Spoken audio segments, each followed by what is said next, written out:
Okay, first of all great morning. Great morning. Chapter number 18, chapter का नाम है final accounts. आगे एक बहुत प्यारा सा वर्ड लिखा हुआ है विद एडजस्टमेंट। आपने पिछले वाला चैप्टर जो पढ़ा उसमें कोई एडजस्टमेंट नहीं था, लेकिन इसमें हमें एडजस्टमेंट पढ़ना है। पिछले चैप्टर में ही हमने आपको फाइनल अकाउंट में ये 3 चीजें बनाना सिखाया। हमने सिखाया ट्रेडिंग अकाउंट, हमने सिखाया प्रॉफिट एंड लॉस अकाउंट, और हमने सिखाया आपको बैलेंस शीट। ट्रेडिंग अकाउंट से हम निकालते हैं gross profit, profit and loss account से हम निकालते हैं नेट प्रॉफिट, और बैलेंस शीट से निकालते हैं। इससे हमें फाइनेंशियल पोजीशन पता चलता है कि फाइनेंशियल पोजीशन बिजनेस का क्या है। लेकिन सवाल यह उठता है कि सर ठीक है, पिछले चैप्टर में हमने पढ़ लिया, तो इस चैप्टर में हमें ये क्या पढ़ना है, ये क्या चीज है हमारे पास जिसका नाम है विद एडजस्टमेंट। सवाल यह उठता है कि क्यों जरूरत पड़ गई हमें एडजस्टमेंट की, नीड फॉर एडजस्टमेंट। सबसे पहले समझना होगा हमें एक्सपेंडिचर। जब हम trading and profit and loss account बनाते हैं तो एक्सपेंडिचर लेने का मतलब क्या? एक्सपेंडिचर लेने का मतलब है जितने भी एक्सपेंडिचर जो पूरे साल में आपने खर्च किए हैं, या जितने भी खर्चे जो हुए हैं पूरे साल में, आइदर पेड और नॉट पेड, आपको लेना है। लेकिन कई बार क्या होता है कि जो अकाउंटिंग की जाती है वो सिर्फ जितना पैसा हमने पे किया उसी की जाती है। कई बार हम उन पैसों की अकाउंटिंग नहीं करते जो आउटस्टैंडिंग है, जो अभी दिए नहीं है। ऐसे ही वो एक्सपेंडिचर जो आने वाले साल से रिलेटेड है लेकिन अभी आपने कर दिए, एडवांस में कर दिए। जैसे कोई इंप्लॉई हमारे पास आता है, कहता है सर वो 2 महीने की सैलरी एडवांस दे दो ना, और दूसरा महीना अगला साल मान लो हमारे अकाउंटिंग ईयर का आता है।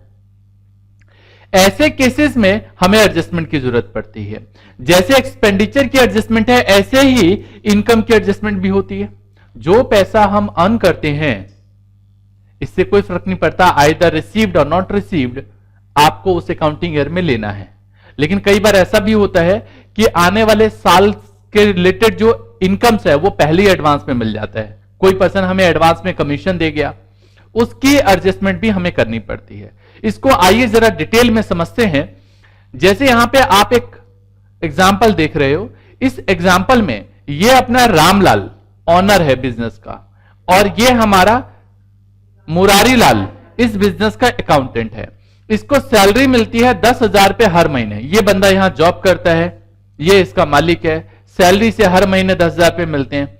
अब मान लो ऐसी कुछ सिचुएशन हो गई कि 10,000 रुपए हम पर मंथ सैलरी देते हैं, लेकिन पूरे साल में सिर्फ मुरारी लाल को 1,10,000 रुपए मिले हैं, जबकि उसने काम अप्रैल में भी किया है, मई में भी किया है, अप्रैल में भी किया है, मई में भी किया है, जून में भी किया है, जुलाई में, ऐसे करते करते मार्च तक इसने काम किया, पूरे 12 महीने।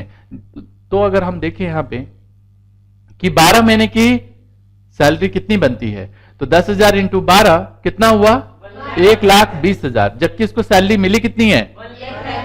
इसका मतलब कह सकते हैं कि 10,000 जो है वो अभी ड्यू है, अभी दिया नहीं है हमने। लेकिन एक रूल है, जब हम अकाउंटिंग करते हैं, जब हम फाइनल अकाउंट बनाते हैं, तो उस गोल्डन रूल को हमें याद रखना पड़ता है। वो गोल्डन रूल ये है कि आइदर पेड और नॉट पेड, लेकिन वो एक्सपेंस अगर उस अकाउंटिंग ईयर से रिलेटेड है तो उस अकाउंटिंग ईयर में आएगा ही आएगा। मतलब जैसे कि हमारा अकाउंट अगर 1 अप्रैल को शुरू हुआ और खत्म होता है 31 मार्च, ये साल गलत लिख दिया हमने, 2016, खत्म होता है 31 मार्च 2016, तो फिर यहां पे भी गलत लिखा हुआ है, यहां पे ठीक कर लेते हैं। कहने का मतलब यह है कि अगर मान लो यहां पे देखते हैं कि रामलाल की सैलरी 10,000 रुपए हर महीने है और इसने 12 महीने काम किया है, तो इस हिसाब से इसकी सैलरी बनती है 1,20,000, लेकिन मिले हैं सिर्फ 1,10,000। 10,000 अभी ड्यू है, अभी दिए नहीं है, देने हैं। और जो पैसा अभी देना है उसे तो हमने लिखा नहीं ना कहीं, तो गोल्डन रूल है इसके पीछे। क्या है रूल, वो समझते हैं। अगर हमारा अकाउंटिंग ईयर 1 अप्रैल से शुरू होता है और अगले साल 31 मार्च को खत्म होता है, तो इस साल से रिलेटेड जितने भी एक्सपेंसेस हैं या जितनी भी इनकम है, आइदर पेड और नॉट पेड, आइदर रिसीव्ड और नॉट रिसीव्ड, भाई एक्सपेंसेस हम पेड करते हैं, इनकम हम रिसीव करते हैं, इससे कोई फर्क नहीं पड़ता। लेकिन अगर रिलेटेड है करंट ईयर से, तो करंट ईयर के अकाउंट में आना चाहिए। इसी वजह से हमें एडजस्टमेंट की जरूरत पड़ गई। इसको और डिटेल में समझते हैं, एक एक एडजस्टमेंट के ऊपर हम काम करेंगे, हम बात करेंगे। लेकिन ये जो गोल्डन रूल बता रहा हूं, ये गोल्डन रूल अपने आप में बहुत बड़ा रूल है कि गोल्डन रूल में आइदर पेड और नॉट पेड, आइदर रिसीव्ड और नॉट रिसीव्ड। अगर मैं पेड की बात करूं तो एक्सपेंसेस ही तो पेड करते हो आप, है ना, और इनकम आप रिसीव करते हो।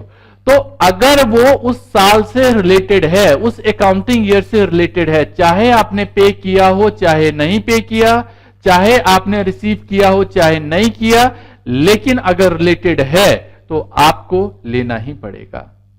This is called adjustment. ये एक तरीके की एडजस्टमेंट है। देखते हैं हम कि एडजस्टमेंट कितने तरीके की हैं हमारे पास। बेसिकली एडजस्टमेंट दो तरीके की होती हैं।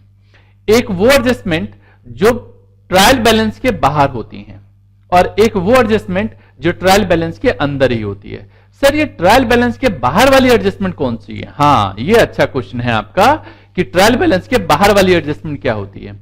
याद होगा हमने एक चैप्टर पढ़ा था जर्नल एंड लेजर का, उसके बाद हमने एक आपको चैप्टर पढ़ाया लेजर का, लेजर के बाद ट्रायल बैलेंस। मतलब अगर हम फ्लैशबैक में चलें तो हमने आपको चैप्टर पढ़ाया जनरल, चैप्टर पढ़ाया लेजर, और उसके बाद हमने सिखाया आपको ट्रायल बैलेंस। ट्रायल बैलेंस तो बना लिया हमने, लेकिन ट्रायल बैलेंस बनाने के बावजूद भी कुछ एडजस्टमेंट ऐसी रह जाती है जो पहले नहीं होती। इसको एक एग्जांपल से और समझाता हूं। ये जो मुरारी लाल रामलाल के बिजनेस का अकाउंटेंट है, इसके पास वर्कलोड बहुत ज्यादा होता है।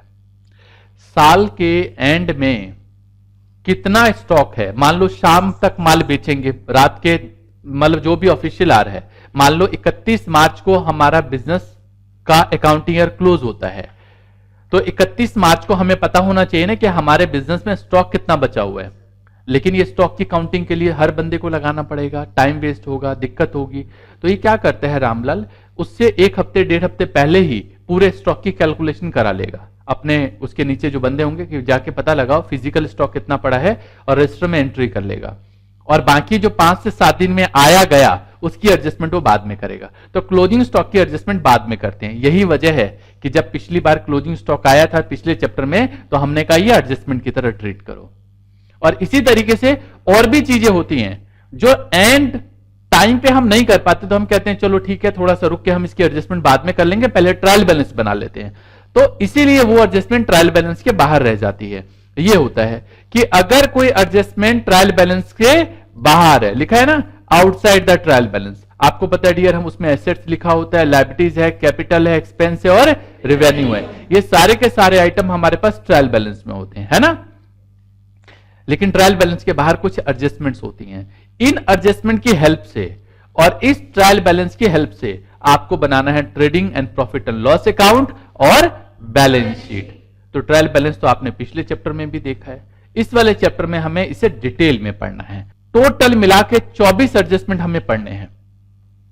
ये छोटी छोटी एडजस्टमेंट हैं और इनकी हेल्प से हमें क्वेश्चन सॉल्व करना है। ये वो मास्टर एडजस्टमेंट हैं जिसे सीखने के बाद आप ट्रायल बैलेंस को देखते ही बहुत आसान तरीके से फाइनल अकाउंट बनाना सीख जाओगे। ये मेरा प्रॉमिस है। ये चैप्टर आपके लिए इतना आसान बना दूंगा, जो अपने चैप्टर पीछे पढ़ा है उससे भी ज्यादा आसान, और 100% एक्यूरेसी के साथ आंसर आएगा और सबसे पहले निकाल लोगे आप। ये मेरा प्रॉमिस है आपसे। तो चलिए देखते हैं जरा एक एक एडजस्टमेंट को। बट एक एक एडजस्टमेंट को समझने से पहले, जैसे मैंने आपको बताया कि 2 तरीके की एडजस्टमेंट है, यहां लिखा है हमने आपको और बताया भी है कि एडजस्टमेंट एक जो ट्रायल बैलेंस के बाहर और एडजस्टमेंट वो जो ट्रायल बैलेंस के अंदर। तो सर वो अंदर वाली एडजस्टमेंट क्या होती है? ये एडजस्टमेंट होती है जो ट्रायल बैलेंस के अंदर ही होती है। जैसे कि ये सारे तो पढ़े, जैसे आउटस्टैंडिंग एक्सपेंस वहां हमने बाहर लिखा था, यहां अंदर ही मिल जाएगा। ये 10% जो परसेंटेज लगा है इससे एडजस्टमेंट बन गया। याद होगा पिछली बार जब क्लोजिंग स्टॉक अंदर ही होता था, कई बार देखा ना अपने ट्रायल बैलेंस में, ऐसा केस आया नहीं लेकिन आता तो एडजस्टमेंट बताता। ऐसे ही इंटरेस्ट एंड कैपिटल, ये सब एडजस्टमेंट के आइटम है जो अंदर ही मिल जाएंगे आपको। इसकी एडजस्टमेंट किस तरीके से करनी है ऐसे मिला के आप देख सकते हो। यहां पे हमने लिखा है करीब करीब 9 एडजस्टमेंट सिखाऊंगा मैं इसके बारे में। 24 वहां पे, 9 एडजस्टमेंट यहां पे, और रियली बहुत छोटी छोटी एडजस्टमेंट्स हैं। तो चलिए जरा इन एडजस्टमेंट को पढ़ते हैं। सबसे पहला जो एडजस्टमेंट है हमारे पास, जो आउटसाइड वाला है, आउटसाइड मतलब ट्रायल बैलेंस बना होगा और नीचे एडजस्टमेंट गिवन होगी। एडजस्टमेंट का नाम है क्लोजिंग स्टॉक। आइए जरा डिटेल में अब पढ़ते हैं। क्लोजिंग स्टॉक मैक्सिमम केसेस में ट्रायल बैलेंस के बाहर गिवन होता है। इसके पीछे मैंने अभी 2 बार बताया, दोबारा बता देता हूं। लास्ट डेट को अगर कोई काम करना हो तो इतना आसान नहीं होता, और एक बड़ी ऑर्गेनाइजेशन में जिसमें रोज बहुत सारी सेल होती है, बहुत सारी परचेज होती है, वहां के अकाउंटेंट के लिए इतना आसान नहीं है कि उस पर्टिकुलर डेट को स्टॉक का पता लगा ले। तो वो 10 दिन 12 दिन पहले स्टॉक की काउंटिंग करा लेते हैं और स्टॉक को ट्रायल बैलेंस में जो 10 दिन पहले का है वो रख के काम चला लेते हैं। बाद में वो एक एग्जैक्ट कैलकुलेशन पता लगाते हैं और पता लगा के देख लेते हैं कि क्लोजिंग स्टॉक कितना है। तो एडजस्टमेंट है हमारे पास closing stock. Closing stock mostly आपको ट्रायल बैलेंस के बाहर मिलेगा। इसकी 2 एडजस्टमेंट होती है। जब कभी भी क्लोजिंग स्टॉक आएगा तो मैंने आपको बताया था इसकी 2 एडजस्टमेंट। पहला ट्रेडिंग काउंट के क्रेडिट साइड, ट्रेडिंग काउंट के क्रेडिट साइड, और बैलेंस शीट में एसेट साइड, ये लिखते हैं आप। ट्रेडिंग काउंट में क्रेडिट साइड और बैलेंस शीट में कहां पे, एसेट साइड। अब सर हमें क्या करना है? देखो डियर, अभी ज्यादा क्वेश्चन नहीं पूछना आपने, अभी सिर्फ आपका मतलब यह है कि आपको ये कहां जाएगा ये याद करना है। तो क्लोजिंग स्टॉक के 2 एडजस्टमेंट, पहला क्या बताया, ट्रेडिंग काउंट क्रेडिट साइड, और बैलेंस शीट में ये आपको याद होना चाहिए। अगर मैं पूछूं क्लोजिंग स्टॉक अगर ट्रायल बैलेंस के बाहर है तो इसकी क्या एडजस्टमेंट होती है, आपको याद होना चाहिए कि ट्रेडिंग काउंट के क्रेडिट साइड और बैलेंस शीट के एसेट साइड। इसके अलावा कोई क्वेश्चन मत पूछना अभी मुझसे। अभी जितना समझा रहा हूं उतना समझ लो, आपको मैं एक्सपर्ट बना दूंगा इसमें। अगली एडजस्टमेंट होती है हमारे पास आउटस्टैंडिंग एक्सपेंस। सर ये आउटस्टैंडिंग एक्सपेंस क्या होता है? वो खर्चे जिसकी अभी पेमेंट नहीं की है। इसको वैसे हमने जनरल एंट्री के चैप्टर में भी समझाया था, बट दोबारा समझाता हूं। सपोज करो कि आप रोज रिक्शे से अपने घर तक आते हो और रिक्शा वाला फिक्स है कि यही रिक्शा वाला आपको घर तक छोड़ेगा। घर पे आए, आपने उसे 500 का नोट निकाल के दे दिया क्योंकि कल ही आपको पापा ने 500 रुपए दिए थे जेब खर्ची के लिए और कहा था इसी में से अपने रिक्शे वाले को दे देना। भाई रिक्शे वाले को 20 रुपए देने थे, 500 का नोट निकाल के दे दिया आपने। उसने कहा कि मैडम मेरे पास खुले नहीं है। उसने कहा ठीक है मैडम कोई बात नहीं, आप कल दे देना, रहने दो आज। तो आपने कहा ठीक है कोई बात नहीं कल ले लेना। खर्चा तो आज का था आपका, आप तो बैठ के आ गए रिक्शे पे, सर्विस यूज कर ली, पैसे तो आज देना बनता है, लेकिन आपने पैसे आज नहीं दिए, आप कल दोगे। तो आज के दिन में ये पैसा ड्यू हो गया, अभी दिया नहीं है, देना है। दूध की दुकान पे जाओ, दूध खरीद के ले आओ और पैसे उस समय ना दो, बोलो कि उधार दे दो। तो ये जो है आपने चीज तो इस्तेमाल कर ली लेकिन अभी पैसे नहीं दिए, इसको बोलते हैं आउटस्टैंडिंग एक्सपेंस या एक्सपेंस ड्यू। रूल के मुताबिक रिलेटेड एक्सपेंस में इसे ऐड कर दिया जाता है। तो रूल के मुताबिक रिलेटेड एक्सपेंस में ऐड कर देते हैं आउटस्टैंडिंग को, और बैलेंस शीट में कहां पे दिखाते हैं इसे, लायबिलिटीज। इसके पीछे लॉजिक भी समझो। अभी पैसे आपने नहीं दिए हैं, देना है, तो कर्ज है इसलिए लायबिलिटी साइड में। दूसरी बात, मैं अभी पीछे जब बात बता रहा था आपको कि रामलाल को सैलरी देनी थी, हमने पूरे साल में सिर्फ 1,10,000 रुपए दिया। अच्छा रामलाल ने कितना टाइम आपके यहां पे काम किया, पूरे 1 साल। कितने बनते हैं, 1,20,000। दिया कितना हुआ है आपने, तो आपको पहले से पता है कि 1,10,000 मैं दे चुका हूं, 10,000 रुपए की बिकट सर्विस यूज कर ली है, तो अभी और देने हैं, तो टोटल 1,20,000 रुपए देने पड़ते हैं। तो इसकी 2 एडजस्टमेंट होती है आउटस्टैंडिंग एक्सपेंस या एक्सपेंस ड्यू की। पहली क्या, रिलेटेड एक्सपेंस में ऐड कर देते हैं आउटस्टैंडिंग, ऐसे बोलना है। क्या बोला मैंने,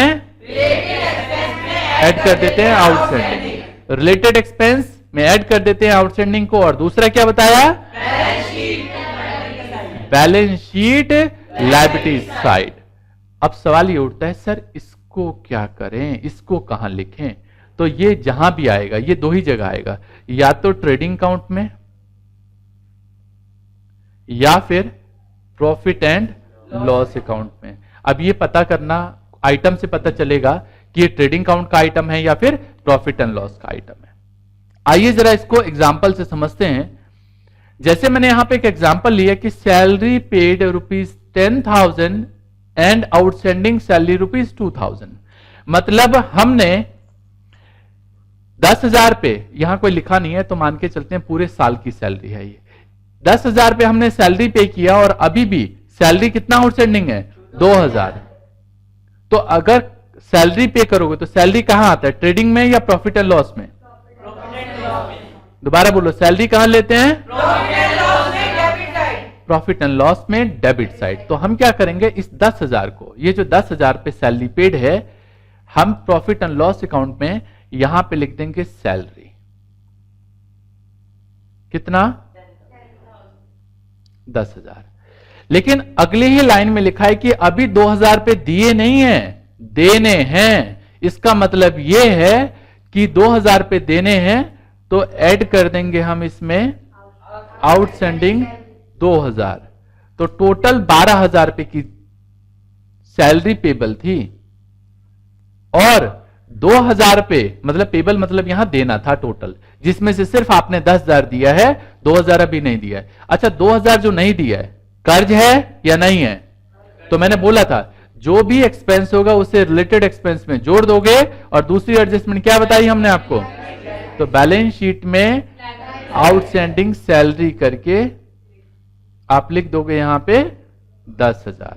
क्लियर है? तो यही बात तो मैंने यहां पे समझाई है। दोबारा बोल के बताओ, आउटस्टैंडिंग एक्सपेंस या एक्सपेंस ड्यू को क्या करते हैं?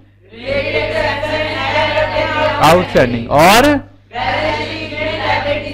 ये माइनस नहीं है, डैश लगा रखा है, लायबिलिटी साइड है। क्लियर है जी?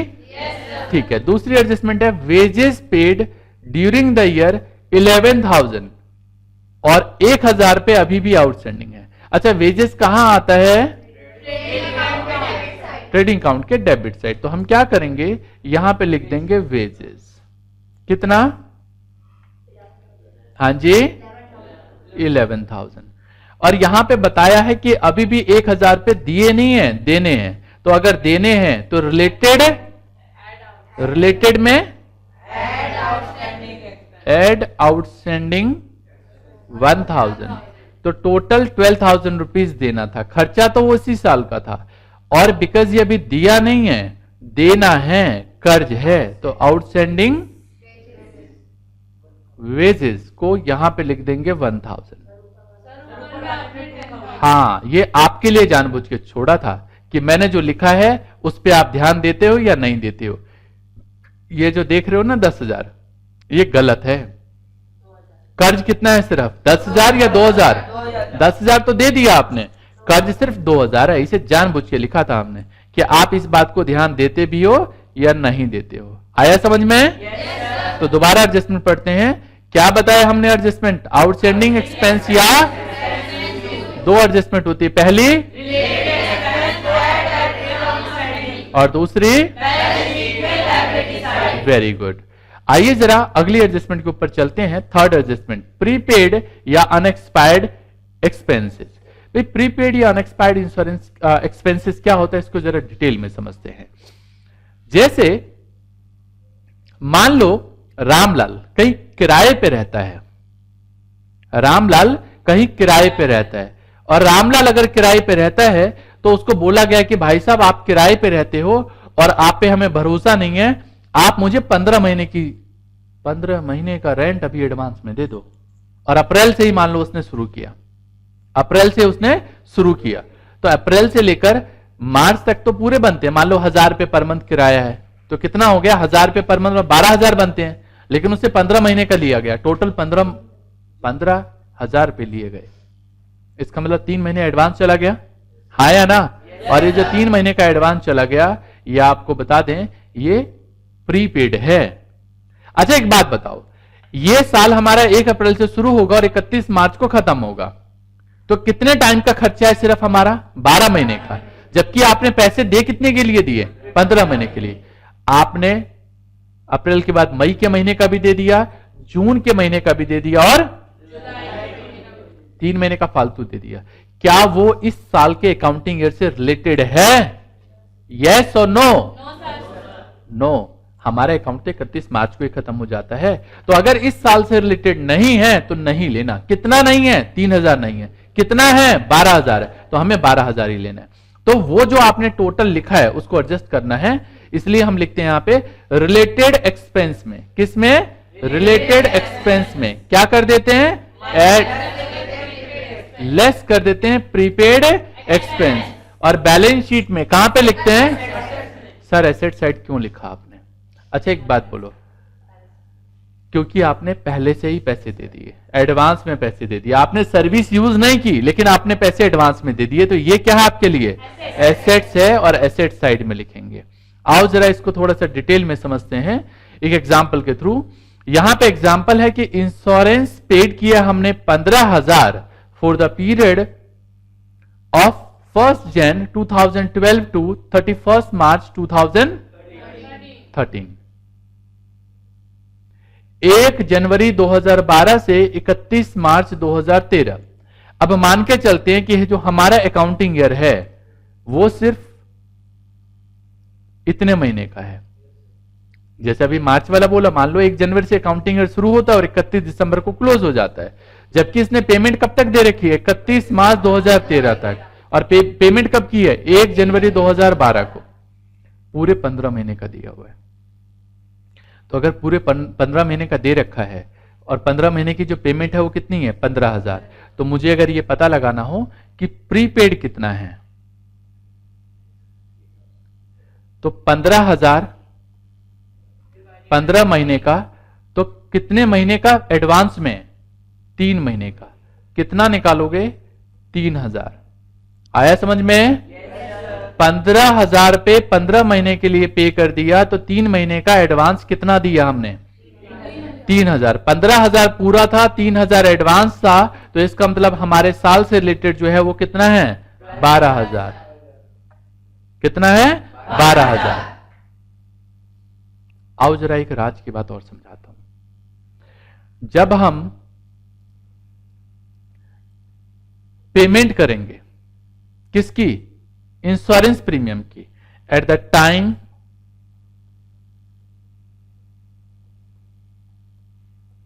ऑफ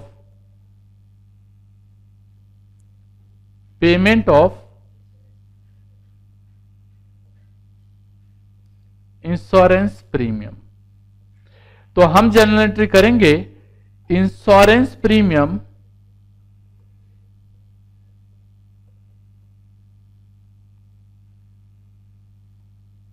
अकाउंट डेबिट टू, हमने गलती से कर दिया कैश अकाउंट, और टोटल लिख दिया 15,000, जबकि इंश्योरेंस प्रीमियम 15,000 का था ही नहीं। कितने का था उस साल का रिलेटेड? सिर्फ 12,000 का। तो ये जो 3,000 पे एक्स्ट्रा आपने इंश्योरेंस प्रीमियम का लिख दिया है, ये एक्स्ट्रा है, आपको इसे हटाना पड़ेगा। तो इसलिए इंश्योरेंस प्रीमियम में से मैंने कहा ना 15,000 है, तो क्या कर दोगे आप? लेस कर दोगे। तो देखो मैंने तभी बताया था रिलेटेड एक्सपेंस में ऐड कर दोगे। चलो जरा उस एडजस्टमेंट को दोबारा देखते हैं। 15,000 पे 1 जनवरी से 31 मार्च तक था, तो आपने पेमेंट कितनी की हुई है? 15,000। अच्छा, इंश्योरेंस प्रीमियम कहां आता है? पीएल अकाउंट में या ट्रेडिंग अकाउंट में? प्रॉफिट एंड लॉस अकाउंट में। तो हम लिखेंगे यहां पे इंश्योरेंस प्रीमियम कितना? 15,000। मैंने अभी बताया आपको कि इसमें एडवांस जुड़ा हुआ है, कितना? 3,000। तो हम लेस कर देंगे इसमें से प्रीपेड, कितना? 3,000। 3,000 रुपीज आपने एडवांस दे रखा है, और ये जो 3,000 है ये आपके लिए एक तरीके से एसेट है, तो इसकी एडजस्टमेंट दोबारा होगी, जिसको लिखेंगे प्रीपेड इंश्योरेंस, कितना? 3,000। बहुत गहराई वाली बात है, और जितना टाइम लगा के बता रहा हूं, मैं चाहता हूं इतना ही अच्छे तरीके से आप समझें, क्योंकि अगर आपने एडजस्टमेंट ठीक तरीके से नहीं समझा तो बता दूं पूरी बुक का सबसे मुश्किल चैप्टर बनने वाला है आपके लिए। ये बता दूं मैक्सिमम बच्चों के लिए ये टफ चैप्टर है, लेकिन मैं आपको सबसे आसान तरीके से और सबसे आसान बना के दूंगा, ये मैंने आपसे पहले ही प्रॉमिस किया हुआ है। तो अगर ये एडजस्टमेंट आपने ठीक तरीके से नहीं समझा, जो मैं बता रहा हूं उसको वैसे नहीं समझा आपने, जो चीज जैसे समझाई उसको वैसे नहीं समझा, तो आप भी दूसरे बच्चों की लिस्ट में शामिल हो जाओगे, जिसको हम लोग कहते हैं भेड़ चाल, भीड़ चाल। और अगर आपको उनसे अलग होना है तो ये चीजें अच्छे से समझनी होंगी। ओके, क्लियर है जी? चलो, तो ये रही हमारी एडजस्टमेंट जिसका नाम था प्रीपेड और अनएक्सपायर्ड एक्सपेंसेस। इसकी दो एडजस्टमेंट बताई हमने। पहली क्या बताई? लेस कर देते हैं प्रीपेड, और बैलेंस शीट में तो ये रिलेटेड एक्सपेंस जो था ये तो आपको पहले से पता होगा 15,000, तो ये तो खर्चा है, इसे आपने पीएल अकाउंट में डेबिट में लिख दिया। लेकिन इसमें 3,000 वो अमाउंट इंक्लूड है जो इस साल से रिलेटेड नहीं है, तो हटा दो भाई। जो इस साल से रिलेटेड नहीं है वो हटा दो, जो है उसे ऐड कर दो, बात खत्म। मतलब वापस वही गोल्डन रूल, आइदर पेड और नॉट पेड, आइदर रिसीव्ड और नॉट रिसीव्ड। अगर वो इस साल से रिलेटेड है तो आपने लेना है। ज्यादा दे दिया तो हटा दो, कम दे दिया तो और दे दो। समझ में आया? मतलब यूं समझो, खाना खाने बैठे और मम्मी ने आपको 3 चपाती दे दी, आपकी भूख सिर्फ 2 चपाती की थी, तो हटा दो 1 चपाती। मम्मी ने 2 चपाती दी और बोला कि बेटा आप गैस बंद कर रही हूं, बोला और चाहिए तो बता, आपकी भूख और थी, आपने कहा हाँ मम्मा 1 चपाती और बना दो, तो ले लिया आपने। समझ में आया? सेम कहानी इसकी भी है। अगर इस साल से रिलेटेड है तो लेना है, नहीं है तो नहीं लेना। बार बार यही बात याद रखना है, रिलेटेड है तो लेना है, नहीं है तो नहीं लेना। यही गोल्डन रूल है इस पूरे चैप्टर का, निचोड़ है इस चैप्टर का पूरा। चाहे कोई भी एडजस्टमेंट उठा लो, सब एडजस्टमेंट पे यही रूल लागू होगा। रिलेटेड है तो लेना है, नहीं है तो नहीं लेना। बस अब आपको देखना है कि उसकी एडजस्टमेंट कैसे होनी, सोचना है, सोचने का तरीका डेवलप करना है। आगे बढ़ते हैं। नेक्स्ट एडजस्टमेंट है हमारे पास एक्रूड इनकम या income earned but not yet received. Sir ये क्या होता है एक्रूड इनकम? हाँ, अच्छा क्वेश्चन है। एक्रूड इनकम या income earned but not yet received, कहने का मतलब यह है कि इनकम तो हमने अर्न कर ली लेकिन वो इनकम अभी रिसीव नहीं की। कैसे?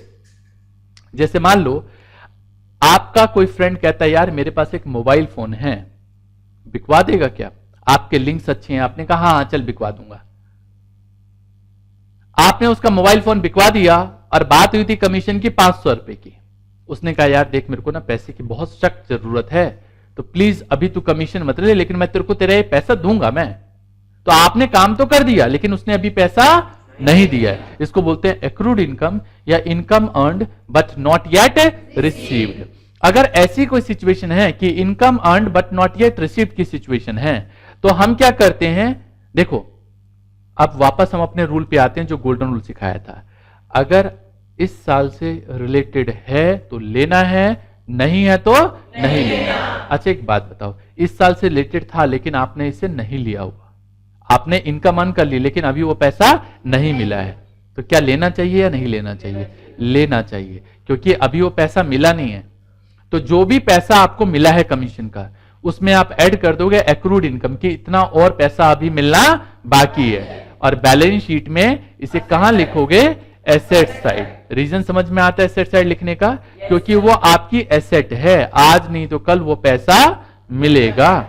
इसको बोलते हैं एक्रूड इनकम। मतलब एक्रूड इनकम या income earn but not yet received. दो एडजस्टमेंट। पहला क्या बताया हमने? रिलेटेड इनकम में ऐड करना है एक्रूड इनकम, और दूसरा बैलेंस शीट में एसेट साइड। दोबारा बोलो, हेडिंग क्या है हमारे पास? दो एडजस्टमेंट। पहली adjustment related income add accrued income, और दूसरा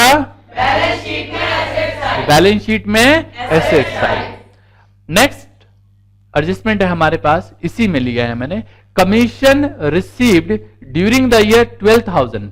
एडजस्टमेंट मतलब इसी के लिए लिया है, एग्जांपल के लिए लिया है हमने कि पूरे साल में हमने 12,000, पॉइंट टू बी नोटेड, यहां एक वर्ड लिखा हुआ है, रिसीव्ड कर चुके हो, रिसीव्ड, और अभी 3,000 एक्रूड है, अभी मिला नहीं है इस साल का।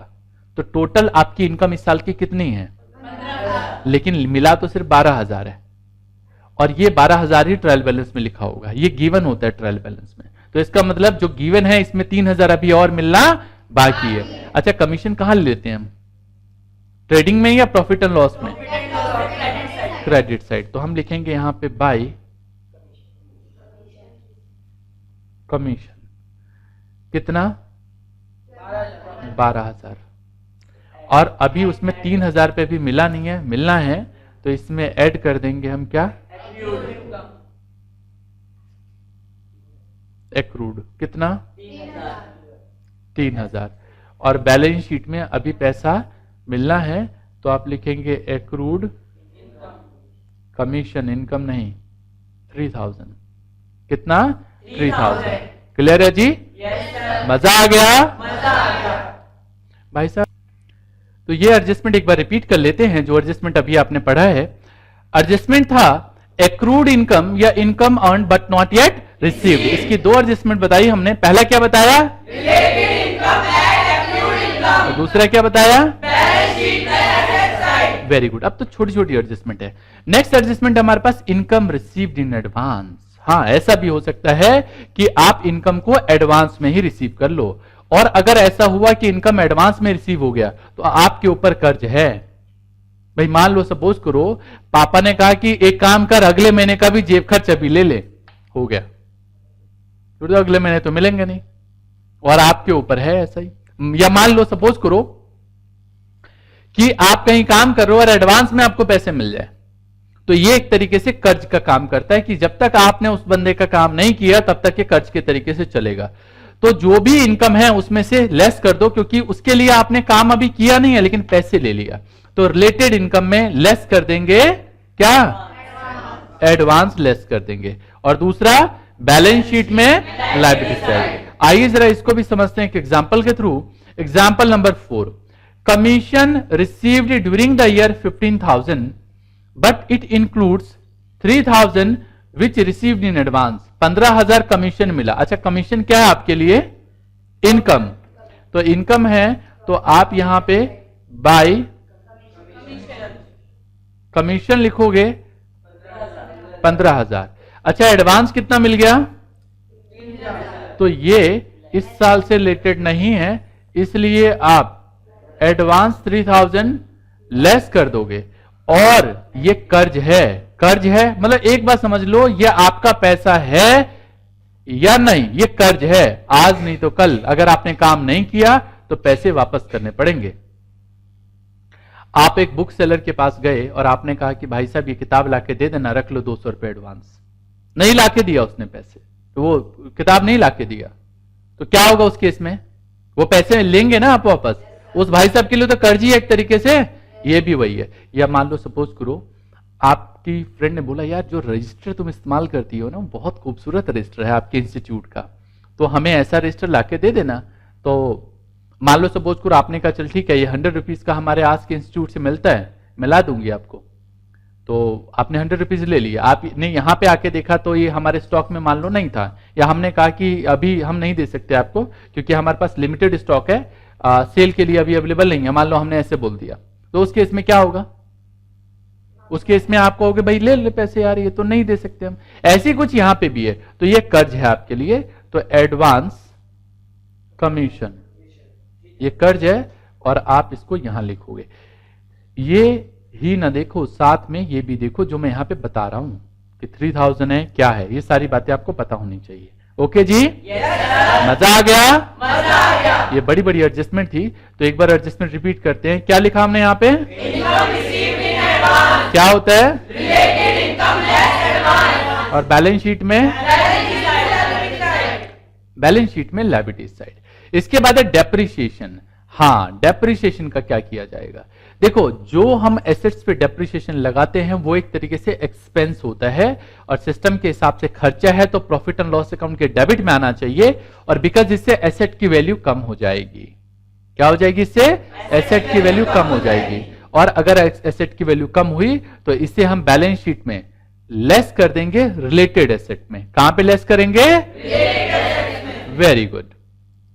एक बार दोबारा बोल के बताओ, क्या बताया हमने आपको? डेप्रिसिएशन, क्या? प्रॉफिट एंड लॉस अकाउंट में डेबिट साइड। और बैलेंस शीट में रिलेटेड एसेट में लेस कर देते हैं। ठीक है, दो एडजस्टमेंट। तीसरी नेक्स्ट है हमारे पास आगे की बात कि एप्रिसिएशन ऑफ फिक्स एसेट्स, कभी कभी क्या होता है एसेट की वैल्यू बढ़ जाती है। जैसे मान लो आपने कोई एसेट परचेज किया और पता चला यार पहले तो 10,000 का था 12,000 का हो गया, 2,000 फायदा है, इनकम है, तो प्रॉफिट एंड लॉस अकाउंट के क्रेडिट में। और बिकॉज इस एसेट की वैल्यू बढ़ गई है इसलिए बढ़ा के दिखाना है तो रिलेटेड एसेट में जोड़ देंगे, ऐड कर देंगे, ठीक है। तो एप्रिसिएशन ऑफ फिक्स एसेट दो एडजस्टमेंट होती है, पहला और बैलेंस शीट में, ठीक है। नेक्स्ट है हमारे पास इंटरेस्ट ऑन लोन, लोन पे इंटरेस्ट है। अगर लोन पे इंटरेस्ट है और यहां पे लिखा है डेबिट बैलेंस, डेबिट बैलेंस मतलब क्या कि वो इंटरेस्ट आपके लिए एक्सपेंस है, तो प्रॉफिट एंड लॉस अकाउंट में डेबिट साइड और बैलेंस शीट में लायबिलिटी साइड, क्योंकि वो इंटरेस्ट अभी दिया नहीं है, देना है, तभी एडजस्टमेंट में लिखा हुआ है।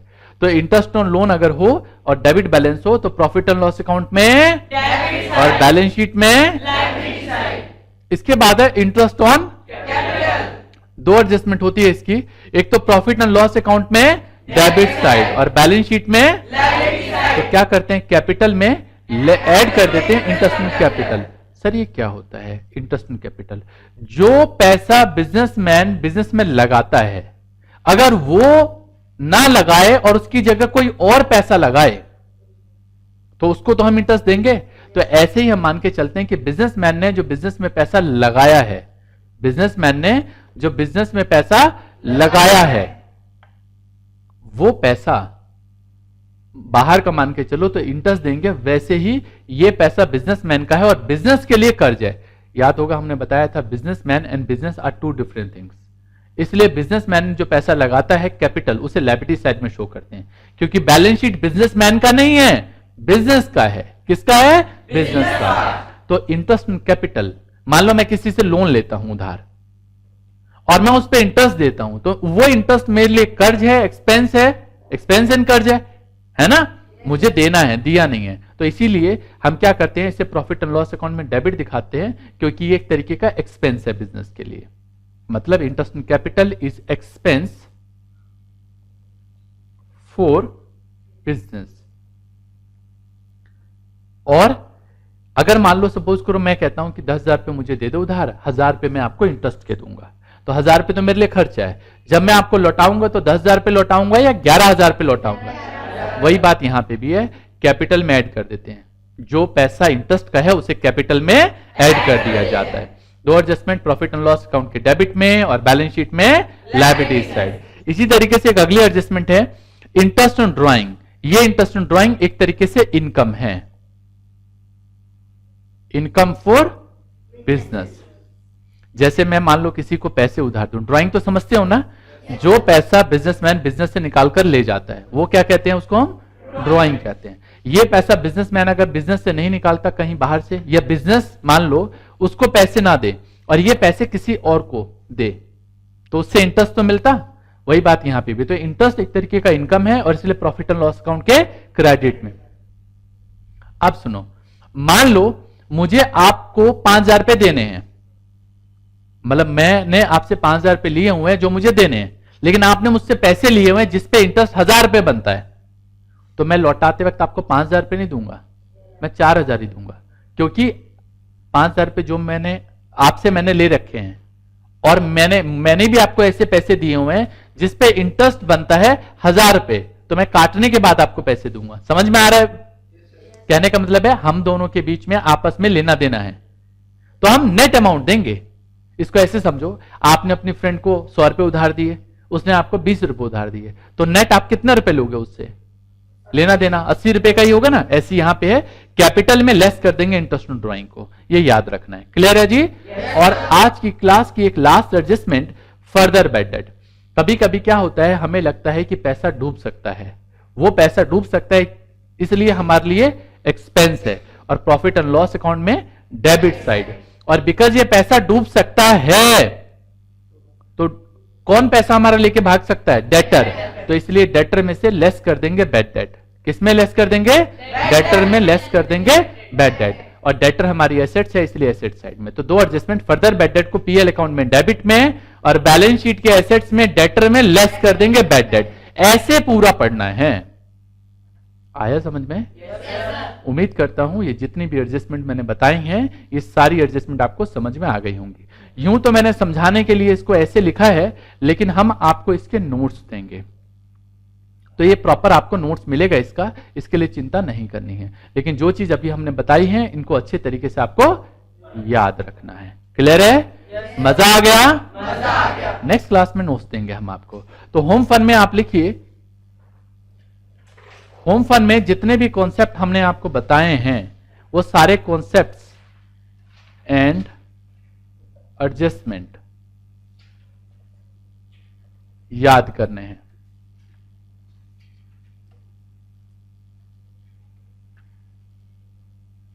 तो अगर अवेलेबल है तो क्लास के बाद भी आप हमारे से ये इस चैप्टर के जो नोट्स हैं वो हमसे कलेक्ट कर लीजिए। ये चैप्टर वाइज है और टॉपिक वाइज है ये। Okay, good. तो होम फन में हमारे पास revise all concepts and adjustment ये करना है। ठीक है? तो 11 कॉन्सेप्ट जो मैंने बताए उम्मीद करता हूं अच्छे से आपने समझे होंगे और मजा आ गया होगा।